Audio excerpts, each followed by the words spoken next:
We had a great morning actually. I've never seen a welcome like it. There must have been 10,000 people out on the road this morning. Just millions of people.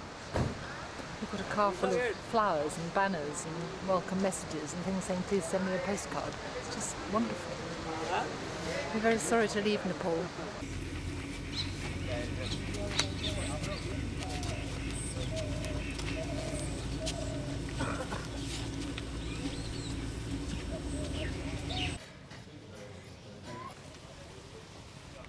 By the River Kau at the Indian customs post, it begins to look as though Rose's wish not to leave Nepal might come truer than she thought.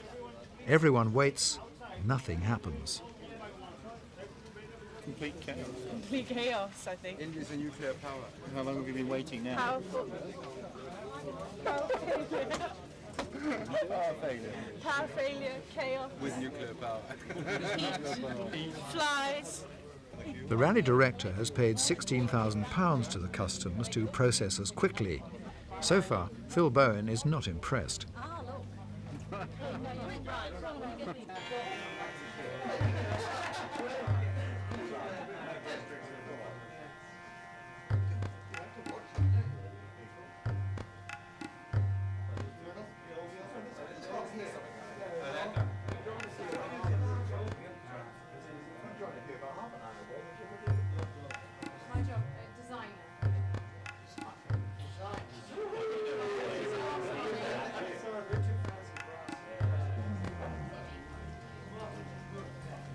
They write your details in a thick ledger, then you move to another office where they write your details in a thick ledger. How's it going, Francesca? It's going very slowly, I have to say. Especially as I keep losing Jennifer. Then the whole thing comes to a grinding halt. But it's going, we're getting there. Hope we'll still be in Paris by the 8th of October, right? To get us all documented, we calculate it'll take 14 hours at this numbing rate.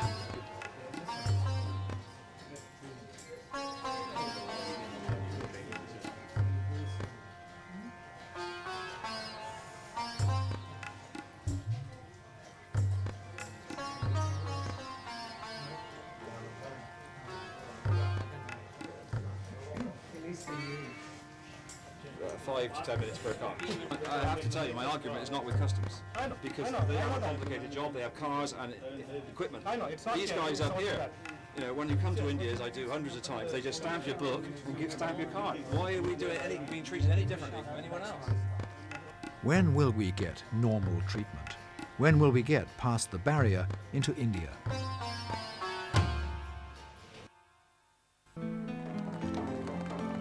After a great send-off from Nepal, 19 days into the journey, the mad motorist discovered how slowly things can move when we approached India and a yawning delay at customs. The River Kau is the frontier to India at this point, and when we'd finally cleared customs, we were off across it like a shot. Lord Montague watched John Cat's Ford lead the way.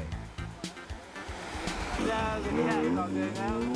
Ford, one of the leading attenders into India. At the top of a mountain just inside India is our destination, a place called Nainital. It's a lakeside resort, we're told, and everyone wants to get up the mountain road before dark. A family waits patiently. Unlike the unseen hand which threw rocks down onto one car, causing a certain nervousness in the driver, they are fans. We heard about the rally only yesterday, and we found out that you're coming from Peking for Paris, and it was really interesting to know that you had come through Lhasa to Kathmandu, and you'll be doing to Nainital in just one day from Kathmandu, which was very exciting. The distance seemed to be more than 1,000+ kilometers. To be honest, we actually camped overnight on the way. Oh, that we didn't know. In any case, we had known, we'd have camped there with you. What's your favourite car? What are you looking for? Well, we did see some Mercedes, and we saw some Aston Martins, etc. Here comes one. Here comes one. Yeah.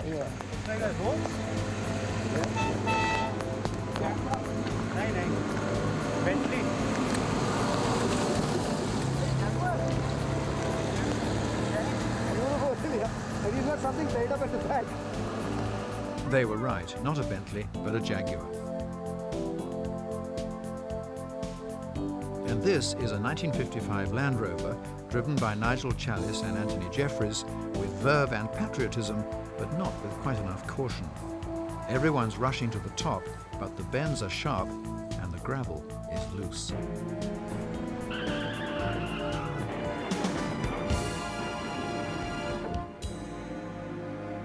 They fell 40 feet before getting caught in a tree. They've escaped with cuts and bruises. The wreck will be shipped home, and to the other farewell pictures of mad motorists who've had to quit so far on the road from Peking, we will add Nigel's and Anthony's. Before them, the Austrian couple in this Rolls-Royce quit because of altitude sickness. The Canadian couple's Stutz broke down finally back in China. The 1919 Marmon's American crew quit in China too. The Dutch couple with the Chevy pickup dropped out in Tibet. Lord Montagu's 1915 Vauxhall died in China. The American-driven Buick was left behind in Tibet. And Hermann the German quit with pneumonia in the snows of the very first mountains.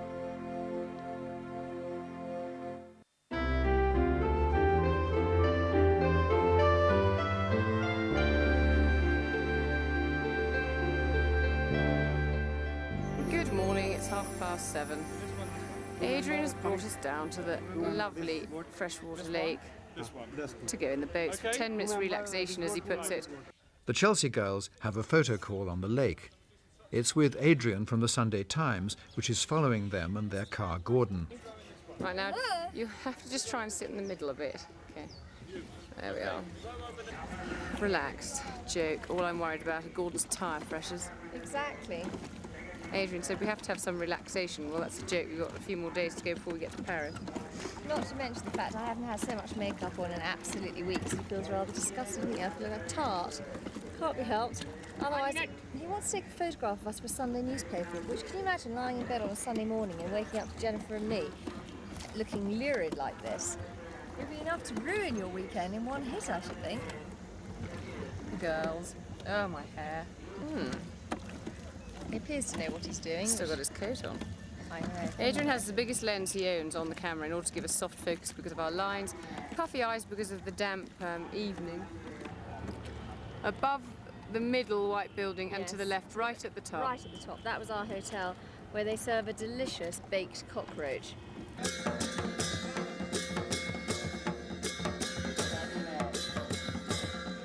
The start today will be from the parade ground of Nainital, which used to be the summer capital of Uttar Pradesh. Nainital town was founded by an Englishman because the air was cool and the view reminded him of the Lake District at home. One of the first off, Fingers Phil and John Bayliss in the 1948 Jeep.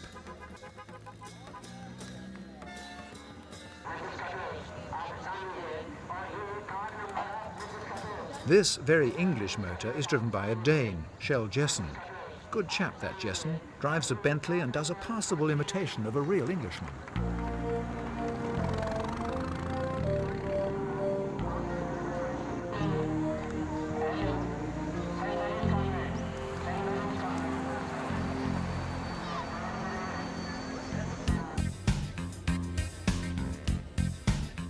We've been up at 2,000 metres. Starting the descent, Fingers Phil is struck by the sort of thought that mad motorists don't generally allow themselves to think. I don't know, it seems a bloody daft idea, this rallying. You spend 3 hours charging up a bloody mountain to spend up a twisted, bloody awful road in pitch black, running over God knows what. Spend a night in a very, very indifferent hotel, with very indifferent food.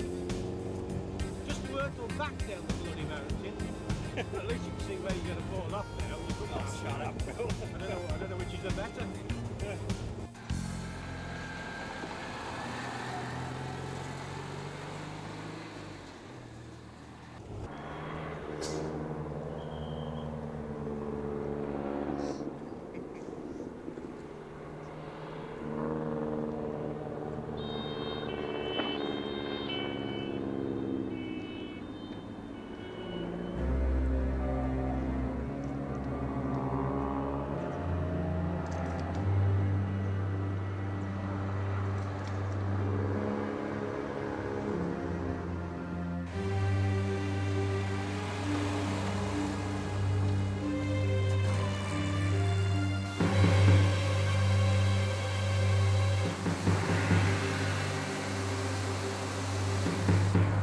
The bus has slithered off the submerged road sometime recently.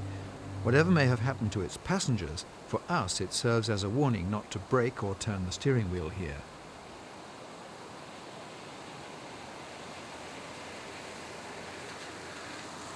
A Citroën Safari, easy does it. A little 1932 Aston Martin with Jerry Asher taking time off from life as a multinational accountant.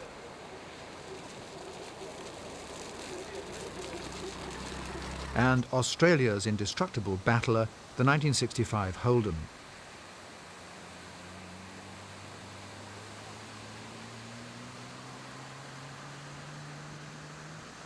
We wanted to spend longer in India and to drive the mountain roads, but the official policy is to charge us the maximum and cut our time here to the minimum. Soak the Western plutocrats. So if we blink, we're going to miss India, but at least it looks as though we might catch a glimpse of one of those unforgettable Indian trains.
We're feeling guilty for even being in India, and now they're almost whacking people out of the way for us. The traffic is thick, the Indian driving style is impulsive, and something is about to happen. Angela is going to praise David. Well, I think you're absolutely marvellous the way you drive in and out of this traffic. Darling, how could you say something? No, I think you're really good. Oh, well. Weaving in and out of all this traffic. I think it's going to be like this now, all the way to Delhi, yes. It's been a good experience again. Obviously the cow rules in this place. Oh, City Mayor Murray! Oh yes, the cow rules, yes. That cow nearly ruled Murray. The cow jumped over the moon there nearly. In their Volvo, Gordon, the girls are fed up. I don't like India. Podge doesn't like India. I think I do either. Mind you, Podge has reason. What's been happening to you this morning then?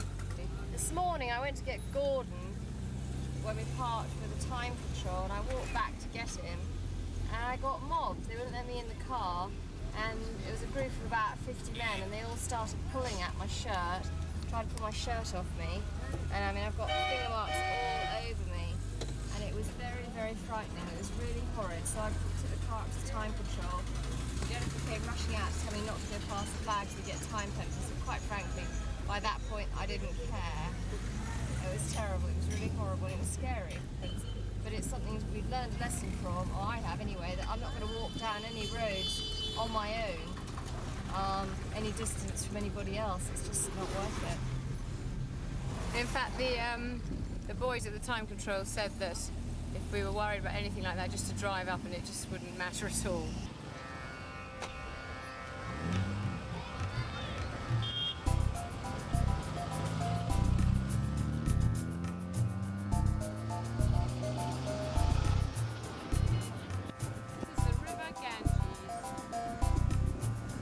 Look at the size of it.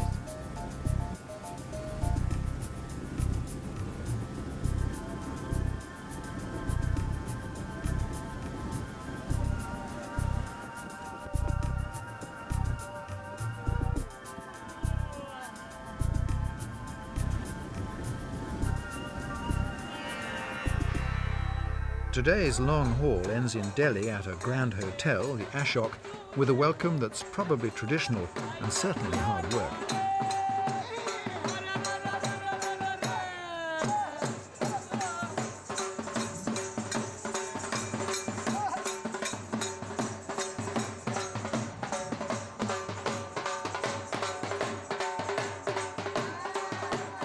That's John Stuttard, another multinational accountant, tearing up his spreadsheets.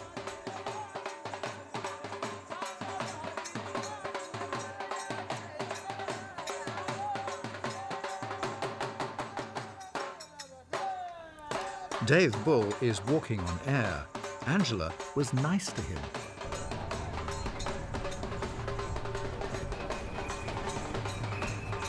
While the majestic Mercedes rolls in, one of the Australians is chatting with the elephant, one of the rally's wise elders, John Bryson. Do you think you're going to get a ride? I don't know, but I feel sorry for the poor little animal.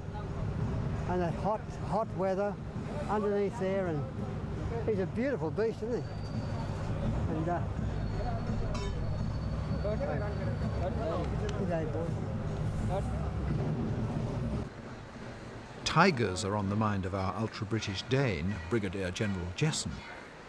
I have this tiger gun here, and you can use it many times. Now listen. Plop, and they go away. And if there are many others, do it a few times. And there will be no Bengal tiger. Can you see any? There aren't any. None at all. It works. It's only had one minor problem. Here at the hotel to greet us, the British High Commissioner, probably hearing more about shock absorbers than he wants to know, unless he's a car buff. On hand at these occasions, the man whose diplomatic work did a lot to open countries up to the rally, Lord Montagu. It's been a long, lousy day. Too much crazy traffic, too many weary miles. The Chelsea girls finish in marble splendour, but too tired to appreciate it. Too tired even to attend a welcoming reception. And was there not a reception at the British Embassy for the British drivers, Francesca? Which sadly we did not attend. We're rather poor British subjects. We were in the swimming pool at the time, and then we had to go get some petrol. Anyway, what happened was they all went to the British You can Embassy. sit upright, actually. It's still showing you upright. Yes, but it'll be on the television upside down. Yeah.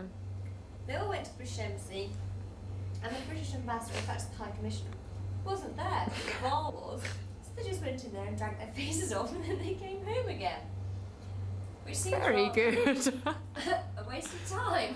Oh well. That's enough of this. I can't cope anymore. Switch that thing. Night night from Delhi. Night night.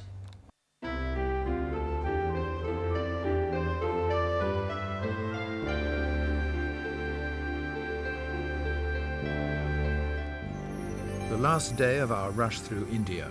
Lutyens' famous government buildings put up by the old British Raj are hidden in the fragrant darkness, but we can make out Delhi's India Gate. And it's 3:52 a.m. We have a 4 o'clock start here from India Gate.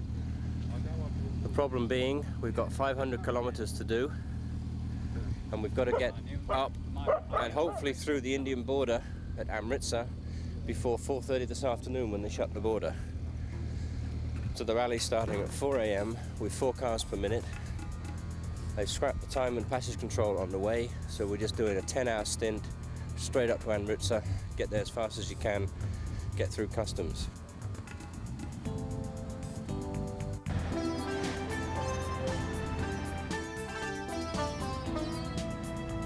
We're on India's trunk road number 1, a dual carriageway, so overtaking should be easy, except that trucks tend to drive south down our northbound carriageway. Look out. Do they always get away with that? Nope, they don't.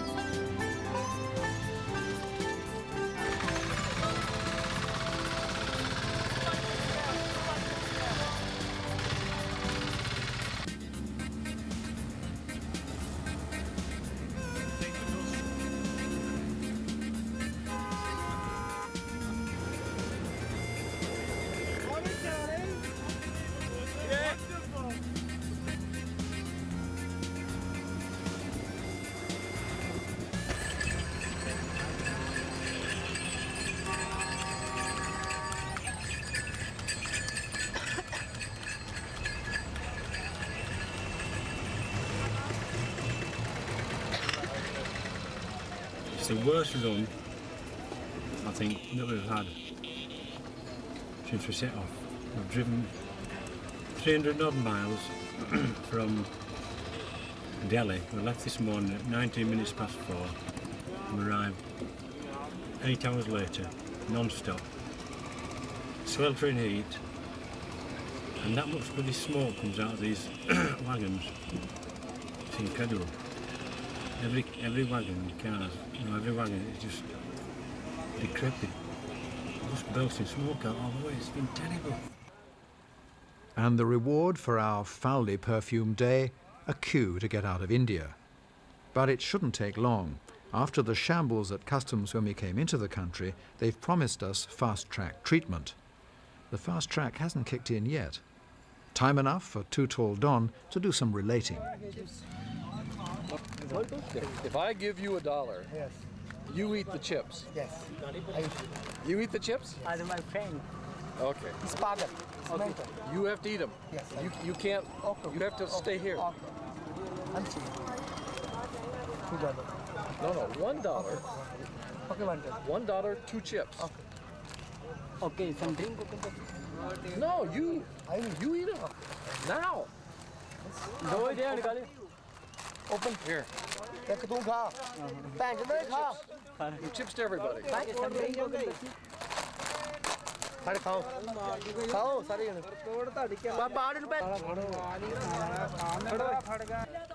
Thomas Noah's Mercedes is getting the full treatment. Inevitably, says his wife Maria.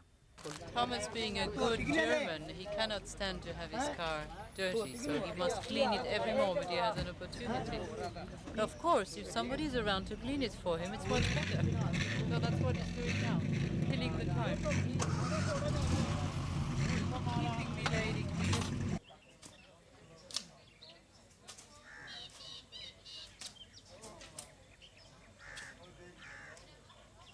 clean. Anyway, we've got here.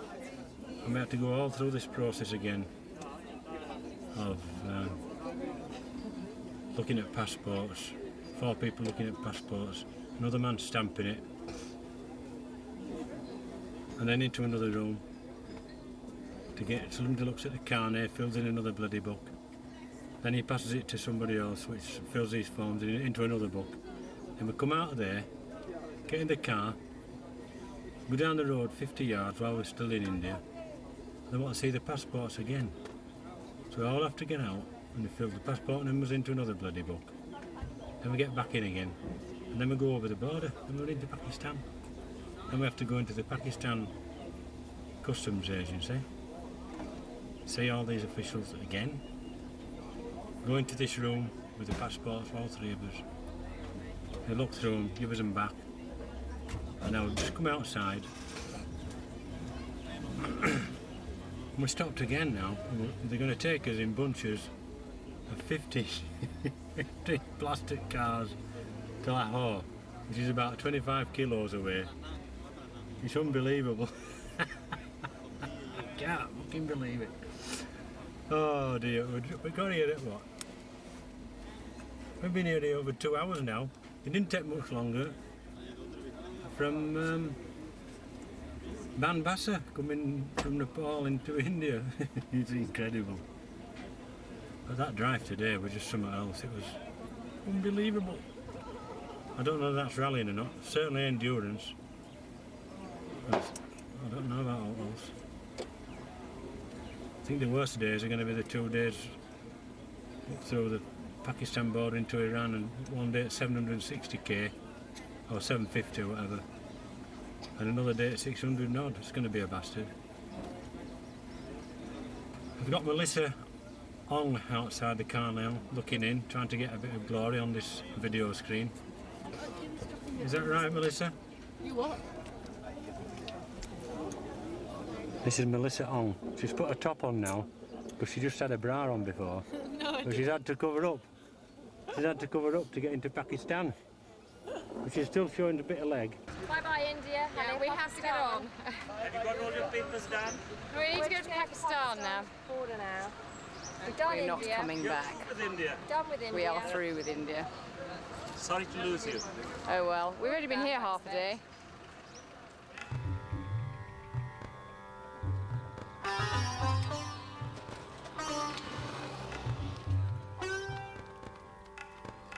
Pakistan. That was some day. That's Angela having a sleep.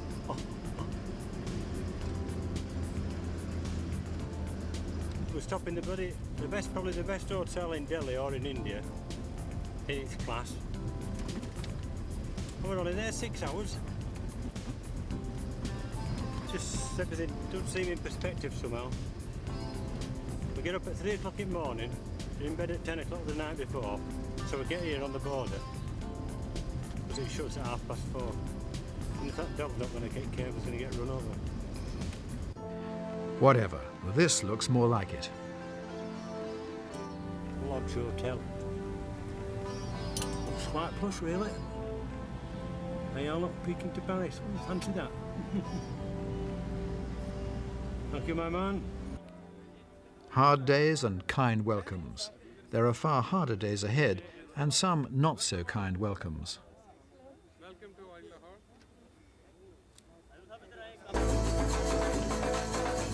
Lahore's way of saying hello is all male, and we're seeing the first signs that this is an Islamic country. Our own women are starting to cover up. They're putting on the obligatory shalwar kameez, the loose top and loose trousers of Islamic modesty. Where there are good hotels, we get to stay in them, and this one certainly beats a tent in a snowstorm.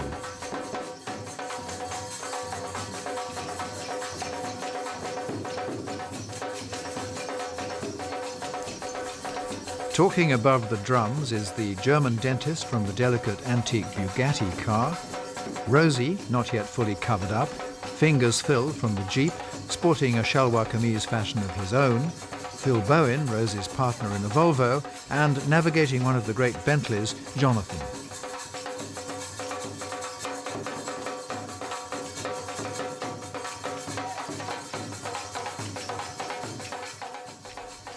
About 9 cars have dropped out, some 85 are still going, and there's always someone working to keep their car in the race.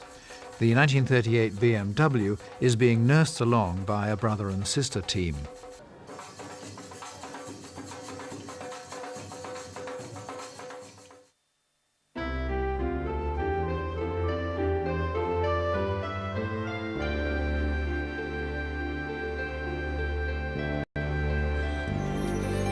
We're not moving from Lahore today, so the work goes on. The newest car here is from 1970, and there are still plenty from the 20s and 30s left in, so they take some maintaining. Time to replace the chain that's been holding Bart Breitenberg's suspension together, and for Rosie to sort out some maps and papers, while Phil Bowen tries to make theirs the fastest of the 4 1968 Volvos on the road to Paris. Well, I fixed the overdrive already this morning. So we now have 5 gears.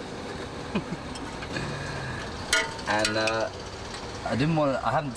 haven't even tried fixing it for, 3 days, so I thought it must be something major, but it was a loose connection under the dashboard because it's an electrical switch that gives you an extra gear. And I fiddled with it then, and now it's working again. So we've got 5 gears back. And as long as the wheel bearing at the rear, one of the wheel bearings has been leaking, but as long as that holds up, we're pretty fit to go. It's just tightening everything again, and we're ready for the next onslaught. Onslaught? Well, there are still nearly 6,000 miles to get through. One of the hand-built Bentleys has attracted a local Bentley buff. He's got a Bentley book all about Bentleys, all the Bentleys that are ever made.